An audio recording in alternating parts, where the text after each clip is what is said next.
사도신경으로 우리들의 신앙을 고백하겠습니다.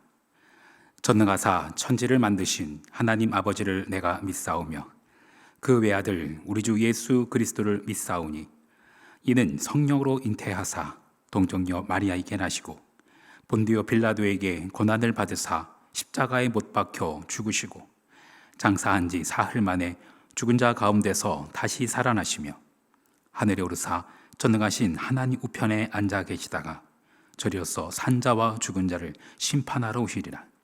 성령을 믿사오며 거룩한 공회와 성도가 서로 교통하는 것과 죄를 사하여 주시는 것과 몸이 다시 사는 것과 영원히 사는 것을 믿사옵나이다. 아멘.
이 시간 우리에게 주신 하나님의 말씀 창세기 19장 1절로 11절 말씀입니다.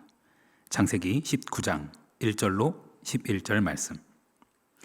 저녁 때에 그 두 천사가 소돔에 이르니 마침 롯이 소돔 성문에 앉아 있다가 그들을 보고 일어나 영접하고 땅에 엎드려 절하며 이르되 내 주여 돌이켜 종의 집으로 들어와 발을 씻고 주무시고 일찍이 일어나 갈 길을 가소서.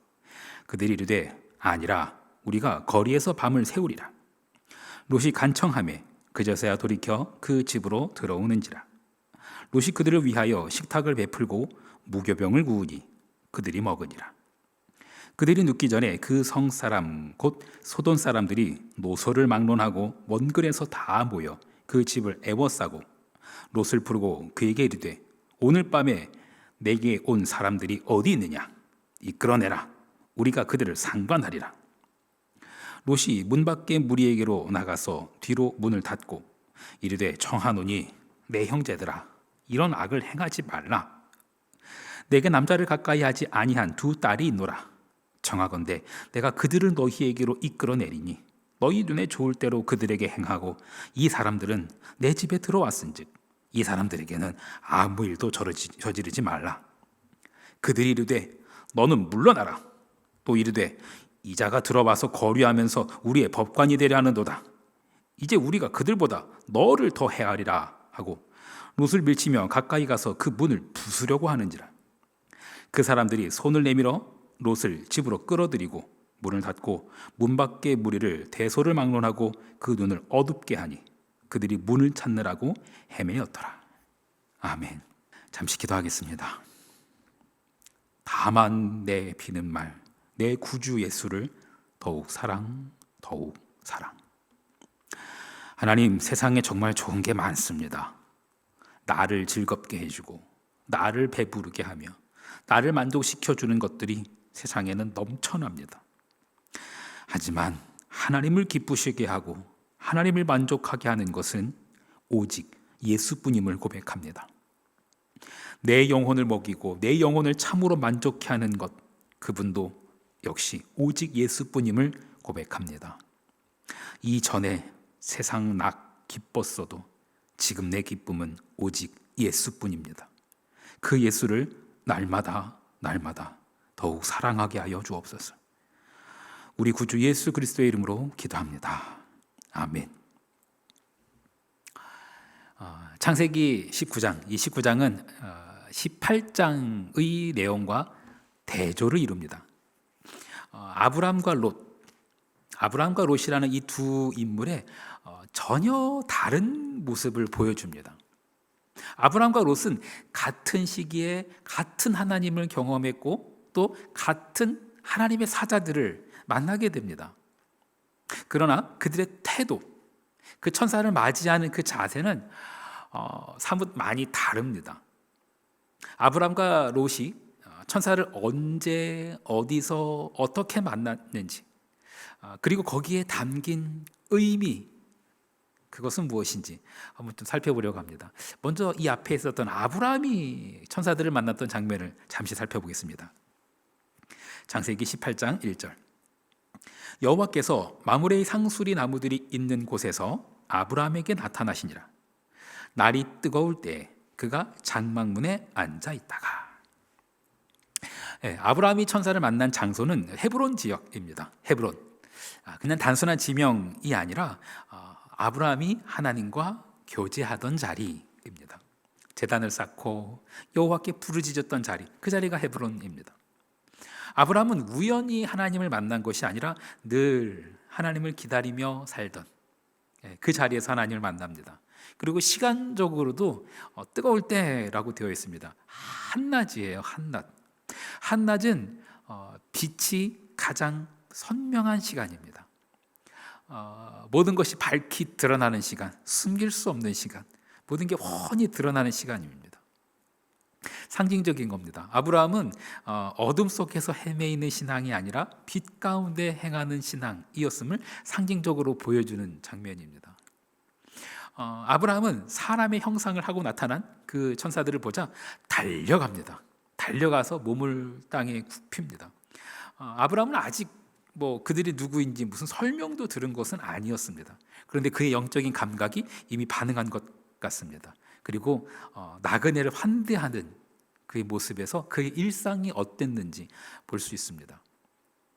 아브라함은 그들을 보고 이렇게 말합니다. 18장 4절. 물을 조금 가져오게 하사 당신들의 발을 씻기고 나무 아래에서 쉬소서. 물을 조금 가지고 오게 하사라고 시작합니다만 이 후에 아브라함의 모습을 보면은 물을 조금 가지고 오게 하사, 이 표현은 아주 겸손한 표현입니다. 이후에 아브라함이 그들을 위해서 준비한 음식을 보면은 엄청난 양입니다. 뒤에 보면은 고운 가루 3스아를 가져와서 음식을 만들었다고 합니다. 이게 어느 정도의 양이냐면 90인분의 음식을 만들 수 있는 양입니다. 엄청나죠. 그리고 거기에다가 기름진 송아지까지 잡습니다. 그냥 거의 동네 잔치를 벌인 수준이에요. 나그네를 환대하는 일에 온 가족과 하인이 총동원됐고 아브라함은 그 식사가 끝날 때까지 곁에 서서 섬깁니다. 그걸 다 대접하고 그 환대가 있은 이후에 그 자리에서 하나님께서는 아브라함을 굳이 왜 찾아오셨는지, 왜 불렀는지, 그 은밀한 일을 밝히 알려주십니다.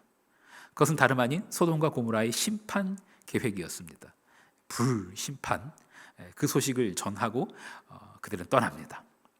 아브라함을 떠난 후에 이어지는 이야기가 오늘의 19장 이야기입니다. 19장에서 그 천사 둘이 롯을 찾아갑니다. 그런데 시간도 장소도 사뭇 다릅니다. 19장 1절입니다. 저녁 때에 그 두 천사가 소돔에 이르니 마침 롯이 소돔 성문에 앉아 있다가 그들을 보고 일어나 영접하고 땅에 엎드려 절하며. 일단 장소는 소돔입니다. 타락과 향락의 도시, 자기중심적인 도시. 시간은 저녁, 어둠이 내려오는 시간이었습니다. 성경에서 밤은 종종 영적 분별력이 흐려지는 상태를 상징하는 표현이기도 합니다. 밤인데 저녁 늦은 시간인데 롯은 집에 가지 않고 소돔 성문에 앉아 있습니다. 성문은 재판이 이루어지는 장소이기도 하고 상거래가 이루어지기도 하고 권력이 모이는 자리이기도 합니다. 늦은 밤, 롯은 더 이상 장막 문에 서 있는 사람이 아니라 세상의 중심에 앉아 있는 사람이 되었습니다. 롯도 일어나서 그 두 천사를 영접합니다. 그런데 아브라함은 단련했었는데 롯은 그렇게 아직까지는 않습니다. 그냥 의무적인 환대입니다. 이후의 행동을 보면 마찬가지예요. 일단 롯은 이렇게 말합니다. 19장 2절. 이르되 내 주여 돌이켜 종의 집에 들어와 발을 씻고 주무시고 일찍이 일어나 갈 길을 가소서. 그들이 이르되 아니라 우리가 거리에서 밤을 새우리라. 네, 일찍이 일어나 갈 길 가소서. 환대하는 것 같지만 머물게 하는 것이 목적이 아니었던 것 같아요. 그냥 빨리 보내고 싶은 거예요. 좀 뭔가 불편함이 느껴지죠? 그래서일까요? 두 천사가 됐다, 우리 그냥 길에서 노숙하겠다 이럽니다. 하지만 롯이 억지로 그들을 데리고 옵니다. 억지로 집에 들이고는 그 두 천사 앞에 내놓은 음식이 무교병입니다. 무교병, 누룩 없는 빵. 이거는 급하게 만들 수 있는 빵입니다. 출애굽할 때 그들이 시간이 없어서 급하게 먹은 것을 기억하는 게 무교병이잖아요. 이 음식은 귀한 손님을 대접할 때 내놓는 음식이 아닙니다. 롯이 두 천사를 위해 내놓은 음식, 이 무교병 말고 다른 거는 언급된 음식조차 없습니다. 이게 완전히 홀대한 겁니다. 이 이야기는 단순히 그냥 먹는 문제를 말하는 게 아닙니다. 나그네를 환대하는 모습을 통해서 롯의 상태와 그리고 그 소돔이라는 도시의 상태를 보여주고자 하는 것입니다. 그 소돔의 죄는 어떤 개인의 일탈을 넘어서는 것이었습니다. 창세기 19장 4절과 5절을 보겠습니다. 그들이 눕기 전에 그 성사람 곧 소돔 백성들이 노소를 막론하고 원근에서 다 모여 그 집을 애워싸고 롯을 부르고 그에게 이르되 오늘 밤에 내게 온 사람들이 어디 있느냐 이끌어내라 우리가 그들을 상관하리라. 노소를 막론하고 원근에서 다 모여 이 도시 전체의 상태가 죄악에 물들어 있는 것을 보여주는 장면입니다. 그런 도시의 죄악, 거기에 롯도 아마 자기도 모르는 사이에 물들어 있는 것 같습니다. 이 이어지는 표현, 우리가 그들과 상관하리라. 남자들이 그 남자들을 끌어내서 관계를 맺겠다고 외쳐대는 거예요. 더 충격적인 장면은 이후에 롯의 말입니다. 롯이 이렇게 대답하죠. 나한테 그 남자를 가까이 하지 아니한 두 딸이 있다. 그 마음대로 해라. 참혹하죠. 동성애를 하겠다고 하는 그자들에게 그들의 욕정을 채우겠다며 자기 딸을 내던지는 거예요. 이것이 소돔의 죄에 물들어버린 롯의 상태입니다. 소돔에 있는 자들, 그들의 모습은 정말이지 불나방 같습니다. 불나방. 11절을 한번 볼까요?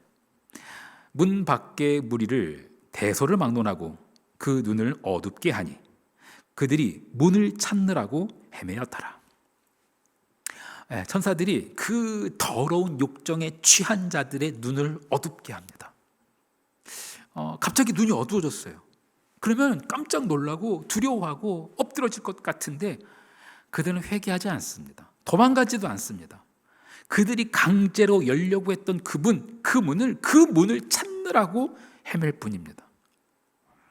정말이지 불나방 같은 모습입니다. 육체의 눈만이 아니라 영혼의 눈까지 멀어버린 상태입니다. 소돔과 고모라, 오늘 이 이야기는 그저 시간과 장소만의 문제는 아닙니다. 어떤가요?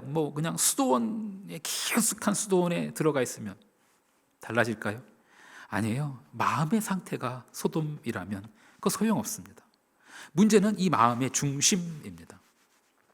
평소에 일상에서 하나님과 친밀히 교제하는 사람은 빛 가운데 행합니다. 한낮에 하나님을 만나는 게 당연합니다. 평소에 세상에 마음이 어두운 사람은 어둠 속에 헤맵니다.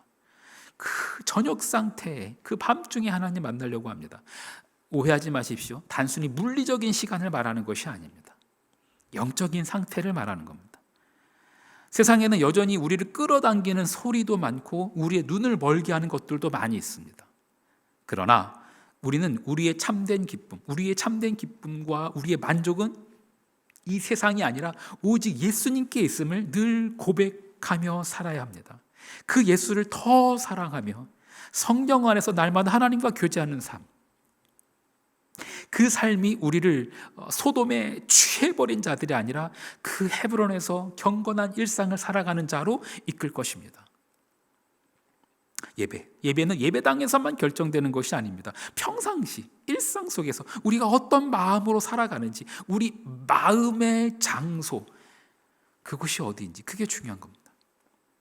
그 마음이 하나님을 경외하는 헤브론인지 아니면 하나님을 전혀 두려워하지 않는 소돔인지, 그것은 우리의 일상이 결정합니다. 사랑하는 성도 여러분, 아브라함과 롯의 차이, 평소 그 일상 어떻게 서 있는지 거기에서 드러납니다. 오늘 말씀, 우리의 일상 속에서 하나님 앞에 우리가 얼마나 투명하게, 정직하게, 진실하게 살고 있는지 그것을 비추고 있습니다. 이 마음, 하나님을 경외하는 마음, 일상 속에서 하나님을 경외하는 마음, 그 마음을 가슴에 품고 성령의 인도하심 따라 하나님과 동행하는 이 한 주간 되시기를 간절히 축원합니다. 주기도문 하시겠습니다. 하늘에 계신 우리 아버지여, 이름이 거룩히 여김을 받으시오며 나라가 임하시오며 뜻이 하늘에서 이루어진 것 같이 땅에서도 이루어지이다. 오늘 우리에게 일용할 양식을 주시옵고 우리가 우리에게 죄 지은 자를 사하여 준 것 같이 우리 죄를 사하여 주시옵고 우리를 시험에 들게 하지 마시옵고 다만 악에서 구하시옵소서. 나라와 권세와 영광이 아버지께 영원히 있사옵나이다. 아멘.